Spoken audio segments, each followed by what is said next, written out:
Welcome to Agro-Entrepreneurship in situ. This qualification consists of competencies that a person must achieve to assess market opportunities, establish farm production plan, handle finances, and market produce. A person who has finished this qualification is competent to be marketing coordinator and producing coordinator. Kaya guys, tara, let's watch this short video. Magandang umaga po sa inyong lahat. Araw po ngayon ng Sabado, May 17, 2025. Dahil nag-aaral po kami ng agro-entrepreneurship, magkakaroon po kami ng contact interview sa palengke ngayon. Kaya guys, samahan niyo po kami sa aming gagawin. Let's go!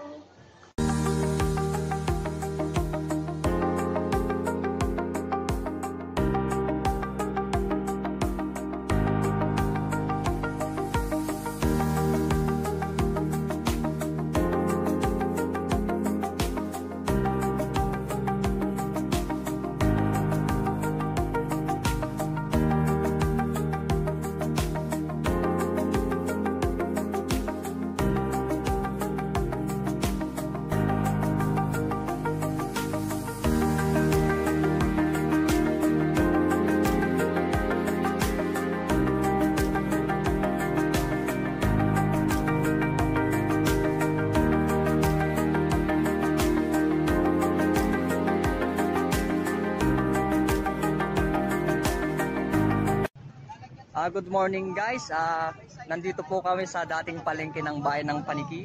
Magkakandak po kami ng interview about sa mga nagtitinda ng gulay at para malaman din po namin yung mga pangangailangan ng ating mga customer. Ito si Lich Mamarado ang mag-interview sa inyo. Ano pong pangalan nito? Ilang taon na po kayo kuya? Taga-saan po kayo?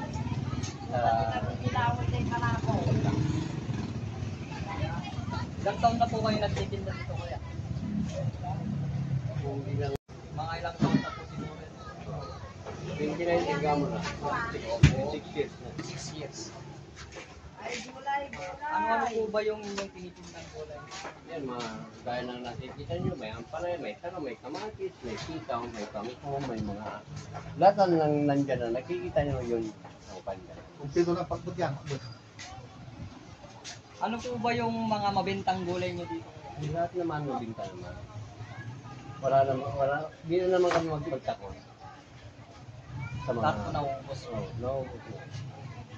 Ganun. Magkano po ba yung puhunan nyo sa okra?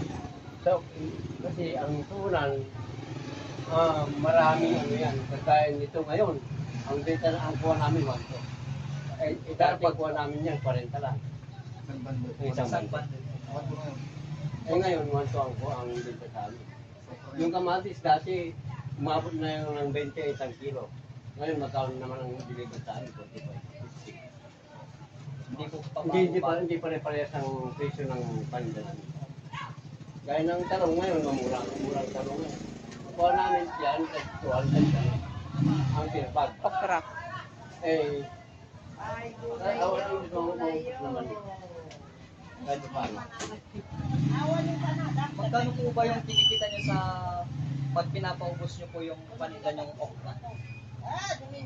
Depende kung makuha kami ng dalawang bundle. Ito po rin, makakita na naman ang mga 2 taon, 3 taon, gano'n. Sa Dalawang bundle. Oo, gano'n lang. Ano po yung ginagawa nyo sa okra pag hindi nyo po napapaubos? Wala kami hindi mapaubos. Nauubos po. Nauubos din. Halimbawa, hindi naman mapaubos ngayon, mapasip. Kaya napapaubos lang. Ang mga nasisira lang sa amin, mga taon-taon. Sige po, thank you po. Salamat po. Salamat po. Iya pambigayan.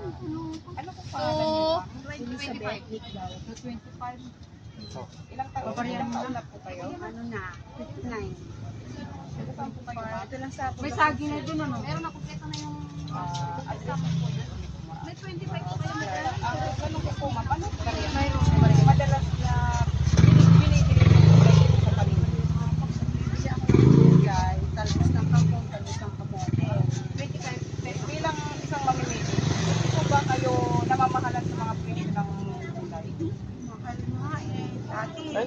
piso lang ang tali, 10, ngayon 20, 25 na. Ano po ngayon mamang masasabi niyo sa nagtitinda para sa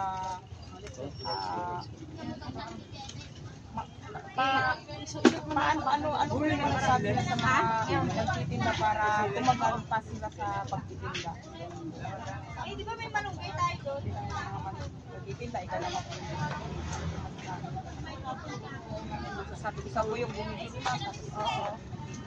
Anong masasabi ko sa kanila? Ay, tsaga-tsaga lang sa pagtitinda. Kung may bibili tatawag, huwag naman silang magagamit.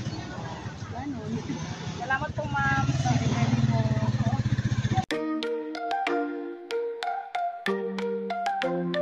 Every day is a new chance to learn and grow with friends by our side. There's so much to know, from the ABCs to the stars up high. We're learning together, you and I.